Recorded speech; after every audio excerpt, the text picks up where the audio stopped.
Assalamualaikum warahmatullahi wabarakatuh.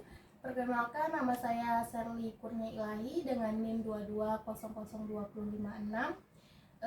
Video ini dibuat untuk memenuhi ujian tengah semester mata kuliah pendidikan masyarakat dengan dosen pengampu Bapak Dr. Muhammad Natsir SPD SOS MPD dan Ibu Fevi Sunarti MPD.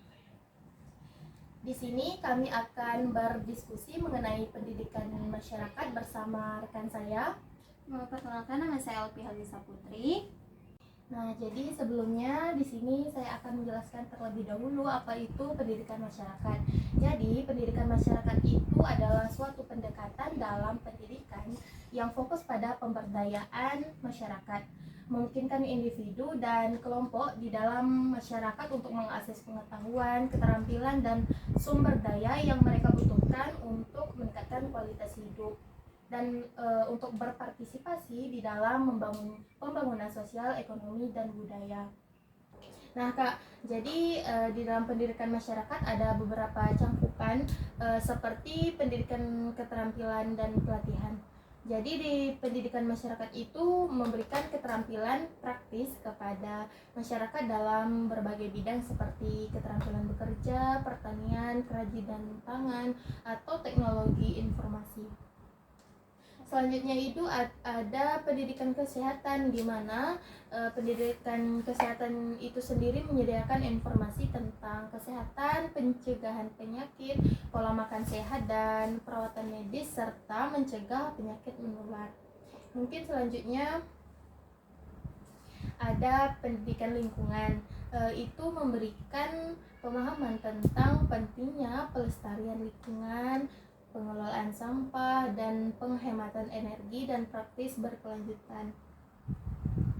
Nah, juga ada pendidikan keuangan yang memberikan pengetahuan tentang manajemen keuangan itu sendiri, seperti perencanaan investasi dan pentingnya untuk menabung. Selanjutnya ada pendidikan literasi media, di mana mengajarkan bagaimana menggunakan media dengan bijak, mengidentifikasi berita palsu, dan mungkin memahami dampak dari media sosial tersebut. Selanjutnya mungkin seperti pendidikan agama dan budaya, di situ untuk memberikan pengetahuan tentang nilai-nilai agama, etika, atau bahkan tradisi dari budaya itu sendiri. Selanjutnya ada pendidikan gender, di mana di situ mengajarkan kesetaraan gender di dalam pendidikan tersebut untuk pencegahan terhadap kekerasan terhadap perempuan. Selanjutnya mungkin seperti pendidikan pilihan umum. Di situ memberikan informasi tentang proses pemilihan umum dan hak suara dan pentingnya partisipasi politik. Selanjutnya ada pendidikan sosial dan kemanusiaan. Di situ memberikan pemahaman tentang isu-isu sosial dan hak asasi manusia, perdamaian, dan keadilan.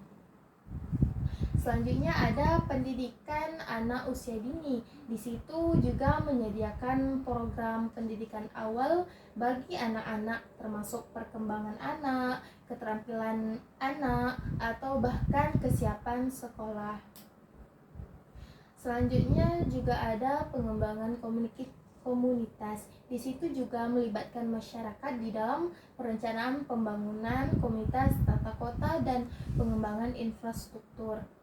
Kemudian ada pendidikan pemimpin dan kepemimpinan komunitas. Di situ memberikan keterampilan kepemimpinan dan manajemen untuk memajukan komunitas tersebut. Selanjutnya juga ada pendidikan keselamatan dan keadaan darurat. Di situ mempersiapkan dalam menghadapi bencana alam, pertolongan pertama, dan keadaan darurat. Nah, mungkin selanjutnya ada pendidikan bahasa dan budaya. Di situ memelihara dan mempromosikan bahasa dan budaya lokasi melalui kelas bahasa, ceramah, atau bahkan pameran budaya. Nah, selanjutnya ada pendidikan pengguna. Di situ memberikan informasi tentang hak dan kewajiban konsumen serta cara juga membuat keputusan cerdas di dalam kita berbelanja. Nah, mungkin yang terakhir itu seperti pendidikan kepemudaan. Di situ membimbing generasi muda di dalam pengembangan keterampilan seperti karakter dan kepemimpinan. Nah, jadi itulah beberapa ruang lingkup pendidikan masyarakat yang sangat bervariasi, mungkin tergantung pada kebutuhan dan tujuan masyarakat itu sendiri. Nah, jadi tujuan utama dari pendidikan masyarakat itu adalah sebagai suatu pemberdayaan masyarakat dengan pengetahuan dan keterampilan yang mereka butuhkan untuk meningkatkan kualitas mereka dan untuk berpartisipasi secara aktif di dalam masyarakat itu sendiri, Kak. Oke Kak, berarti apa saja ya Kak yang termasuk karakteristik dalam pendidikan masyarakat itu sendiri? Nah, jadi di dalam pendidikan masyarakat itu bukan hanya tentang pendidikan formal di sekolah, tetapi juga mencangkup pendidikan non formal dan informal. Contoh karakteristiknya yang pertama itu mungkin seperti inklusif. Pendidikan masyarakat itu terbuka untuk semua lapisan masyarakat tanpa memandang usia, jenis kelamin, latar belakang, atau bahkan pendidikan sebelumnya. Ini mencakup anak-anak, remaja, atau orang dewasa. Nah, selanjutnya ada partisipasi. Pendidikan masyarakat itu juga melibatkan anggota masyarakat dalam perencanaan, implementasi atau evaluasi program pendidikan, keputusan dan tujuan pembelajaran seringkali ditentukan bersama oleh peserta atau komunitas. Selanjutnya juga berkelanjutan. Di sini pendekatan ini mengakui bahwa pendidikan tidak terbatas tanpa tahapan tertentu di dalam hidup seseorang. Ini merupakan proses yang berkelanjutan yang terjadi sepanjang umur hidup. Dan selanjutnya itu ada relevan dengan kebutuhan lokal. Yang dimaksud itu adalah program pendidikan masyarakat ini dikembangkan untuk mengatasi kebutuhan dan tantangan konkret di dalam pendidikan masyarakat. Ini juga dapat mencakup pelatihan, keterampilan, literasi, atau pemahaman tentang isu-isu lingkungan. Dan selanjutnya juga ada pemberdayaan. Nah, jadi pendidikan masyarakat ini juga bertujuan untuk memberdayakan masyarakat, individu atau komunitas, atau bahkan memberi mereka alat atau pengetahuan untuk mengatasi masalah mereka sendiri dengan membuat keputusan yang lebih baik dan berkontribusi pada perubahan positif pada lingkungan mereka. Apakah kakak mengerti? Ya Kak, saya sedikit mengerti di sini bahwa pendidikan masyarakat itu sendiri adalah suatu layanan pemberdayaan di mana di suatu komunitas itu membentuk atau menjadikan sekelompok masyarakat di mana mencapai satu tujuan seperti UMKM dan sebagainya, bukan begitu Kak? Iya Kak. Nah, benar nih Kak. Jadi UMKM itu juga termasuk salah satu bentuk dari pendidikan masyarakat yang meliputi berbagai hal seperti peningkatan keterampilan. Jadi UMKM itu membantu pengusaha kecil untuk meningkatkan keterampilan mereka di dalam manajemen bisnis. Yang selanjutnya itu untuk menyediakan informasi. UMKM itu juga seringkali menyediakan akses informasi yang diperlukan oleh pengusaha-pengusaha kecil. Dan juga seperti pemahaman pasar. UMKM ini juga meliputi pemahaman pasar yang membantu pengusaha kecil untuk memahami pasar mereka untuk menjadi lebih baik. Juga ada seperti akses sumber daya. UMKM juga sering membantu pengusaha kecil untuk mengakses sumber daya seperti modal usaha, teknologi, dan jaringan.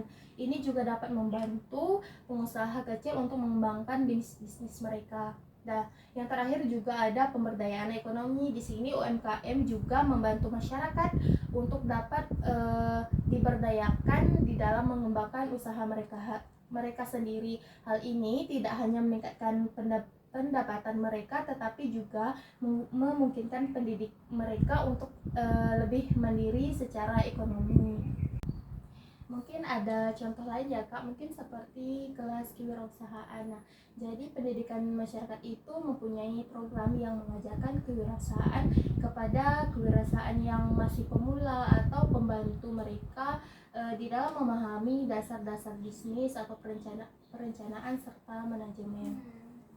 Nah, juga selanjutnya itu ada kursus TIK atau Teknologi Informasi dan Komunikasi. Jadi pelatihan di dalam menggunakan komputer, internet atau bahkan perangkat lunak. Juga ada pendidikan lingkungan. Nah, jadi pendidikan masyarakat ini memiliki program-program yang untuk meningkatkan kesadaran lingkungan, mungkin seperti kampanye penghijauan, pengelolaan limbah, dan praktik yang berkelanjutan. Ini juga akan membantu masyarakat lebih memahami pentingnya menjaga lingkungan dan alam sekitar. Selanjutnya mungkin ada pertemuan atau diskusi dari komunitas, diskusi yang berkala itu, dan pertemuan di mana anggota kelompok dapat berbagi pengetahuan atau pengalaman mereka serta berbicara tentang isu-isu penting di dalam komunitas mereka tersebut. Nah, yang terakhir mungkin ada kursus pendidikan untuk orang dewasa atau orang yang lebih tua. Jadi pendidikan masyarakat itu juga memiliki program pendidikan tinggi bagi orang dewasa yang ingin melanjutkan pendidikan mereka setelah meninggalkan sekolah formal. Mereka juga dapat mengikuti kelas di malam hari atau secara online. Nah, jadi begitu Kak. Nah Kak, tadi kan sudah ada beberapa hal ya Kak yang Kak jelaskan terkait karakteristik, kemudian contoh dari layanan pendidikan masyarakat ini sendiri seperti UMKM tadi, kemudian juga penjelasan. Nah, di sini saya ingin menanyakan Kak tentang apa saja sih Kak contoh dari layanan pendidikan masyarakat itu sendiri? Ya baik, terima kasih Kak. Nah, jadi ada beberapa contoh di dalam pendidikan masyarakat itu sendiri. Mungkin yang pertama seperti khusus keterampilan. Nah, jadi di dalam pendidikan masyarakat itu ada namanya program-program pelatihan keterampilan seperti khusus menjahit, kerajinan tangan, memasak, atau yang lainnya. Ini juga memberikan bahwasanya anggota kelompok masyarakat dengan keterampilan yang dapat digunakan untuk memperoleh pekerjaan atau menciptakan usaha kecil. Nah, pendidikan masyarakat itu juga memiliki kayak program pelatihan pertanian untuk para petani, termasuk metode pertanian yang mungkin lebih efisien di dalam pengelolaan sumber daya alam dan praktik-praktik pertanian yang berkelanjutan. Nah, juga ada seperti program literasi, di mana program literasi ini juga membantu orang dewasa yang mungkin belum terlalu kenal huruf ya, untuk belajar membaca dan menulis dan berhitung. Ini mungkin juga akan membantu para orang yang belum mengenal tulisan itu agar mudah untuk mengerti.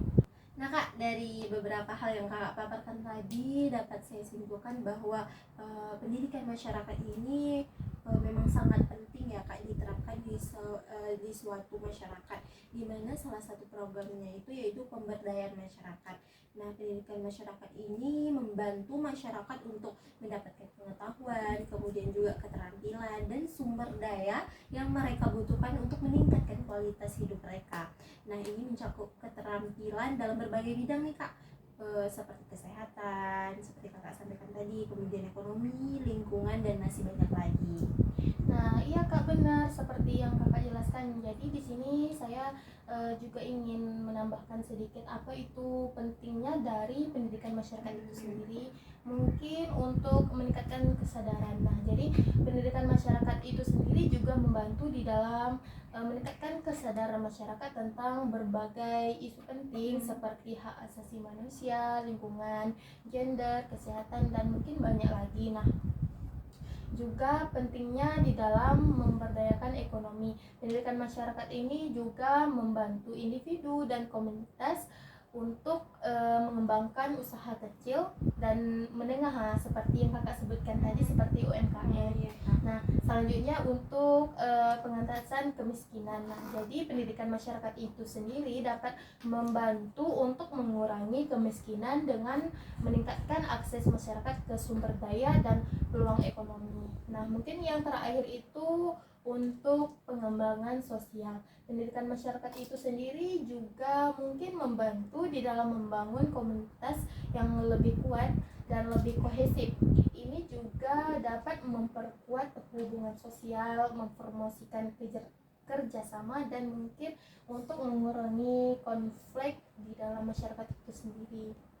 Oke Kak, itulah tadi beberapa hal mengenai pendidikan masyarakat. Dapat saya simpulkan bahwa pendidikan masyarakat itu sangat penting diterapkan sebagai pemberdayaan masyarakat itu sendiri. Terima kasih banyak Kak telah meluangkan waktunya untuk kita berdiskusi hari ini. Ya, sama-sama. Dan mungkin itu saja yang dapat saya sampaikan. Terlebih terkurang saya mohon maaf, dan saya akhiri dengan wabillahi taufiq hidayah. Wassalamualaikum warahmatullahi wabarakatuh.